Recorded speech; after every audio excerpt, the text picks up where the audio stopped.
Oi pessoal, hoje eu vou fazer um videozinho diferente para vocês aqui do escritório e o texto base para nós é Mateus 15, 19. Diz assim a palavra do Senhor: pois do coração saem os maus pensamentos, homicídios, adultérios, imoralidades sexuais, roubos, falsos testemunhos, as calúnias. Essas coisas tornam o homem impuro, mas o comer sem lavar as mãos não o torna impuro. Então, desde que Adão caiu, nós somos essencialmente maus, né? Temos maus pensamentos, maus desejos e maus costumes.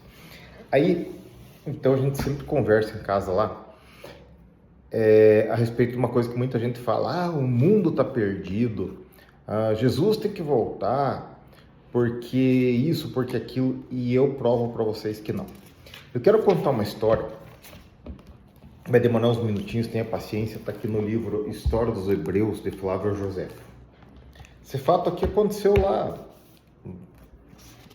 2000 e tantos anos atrás, né? E a história é a seguinte, vejam que interessante. Por esse mesmo tempo, aconteceu uma grande perturbação na Judéia e um horrível escândalo em Roma durante os sacrifícios de Ísis. Começarei a falar deste último e depois passarei ao que se refere aos judeus. Havia em Roma uma jovem senhora, de nome Paulina, que não era menos ilustre por sua virtude que por seu nascimento, e era tão bela quanto rica. Havia desposado Saturnino, a quem não poderíamos louvar suficientemente, bastando dizer que era digno de ser o marido de semelhante mulher. Desce o mundo, jovem que ocupava uma posição muito elevada na ordem dos cavaleiros, concebeu por ela o amor mais ardente que se possa imaginar. E como ela era de tal virtude que não se deixava conquistar por presentes, a impossibilidade de obter seu desejo aumentou-lhe ainda mais a paixão, e ele chegou a oferecer-lhe 200.000 dracmas por uma noite, porém ela rejeitou a proposta com desprezo. A vida tornou-se tão insuportável para o mundo que ele resolveu matar-se pela fome. No entanto, uma das libertas de seu pai, chamada Idé, que era muito hábil em determinadas coisas as quais convém mais ignorar do que saber, procurou-o para dizer-lhe que não perdesse a esperança.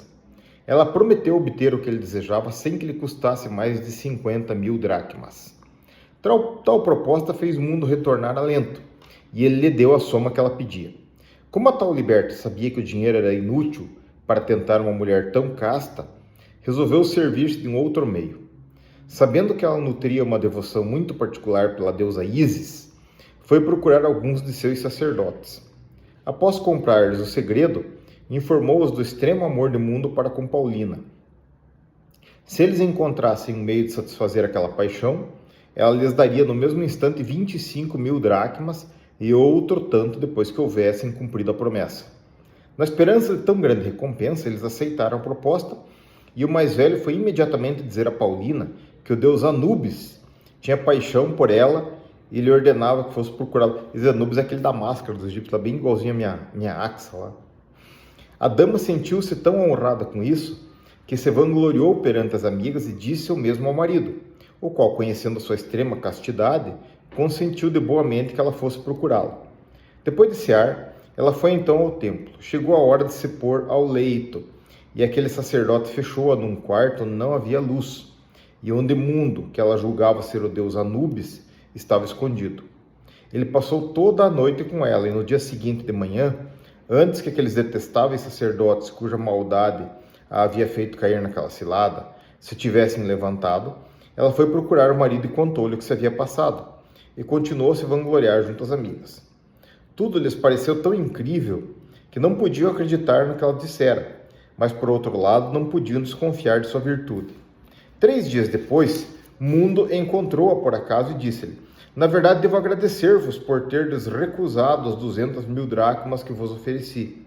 No entanto, fizestes o que eu desejava. Que me importa que tenhais desprezado o mundo, pois obtive o que queria sob o nome de Anubis. Dizendo essas palavras, foi-se embora.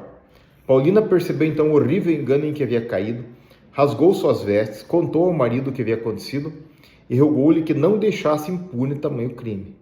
Ele foi em seguida falar com o imperador, a quem relatou o fato. Tibério, depois de estar bem informado de toda a verdade, mandou crucificar aqueles maus sacerdotes e com eles Idé, que imaginara a trama. Mandou também destruir o templo de Ísis e lançar-lhe a estátua no Tíber. Quanto ao mundo, contentou-se em mandá-lo ao exílio, porque atribuía o seu crime à violência do seu amor. Até aqui. Então, minha gente, a sem-vergonhice, ela sempre existiu. E a imaginação do povo sempre foi fértil, né? A diferença hoje é que você tem celular, você tem redes sociais, as coisas assim. Então, quando antigamente uma mulher casada entrava no caminhão do sujeito para dar uma fugida, as pessoas ali, um ou outro, viam aquele negócio de longe lá, até evitavam de contar isso aí, porque senão a pessoa negava e o que contou ficava por fofoqueiro, né? E hoje, da parte que a pessoa vai, tem um celularzinho lá perseguindo e anotando aquilo, né? Aí o cara vai na rede social e tem que contar, né, o que fez, o que não fez, e a coisa já dá um bafão, né? Tipo, tem uma criatura que entrou com uma ação contra o pessoal da minha mulher, e tem uma tia da minha mulher, uma que anda pela cidade voando, montada num aspirador de pó. Ela e um sonolento irmão dela lá, cuja vida é jogar pôquer aí, não trabalhar, fizeram o negócio. E daí a mulher pediu justiça gratuita lá para a juíza, né? E na rede social ela postou voando de paraglide lá em Maceió, e eu juntei aquele vídeo lá. A juíza mandou ela recolher as custas do processo lá, e vai dar uma despesa meio grande para lá. Por quê? Foi para as redes sociais para se exibir, né? Vai levar uma invertida bem grande, eu espero.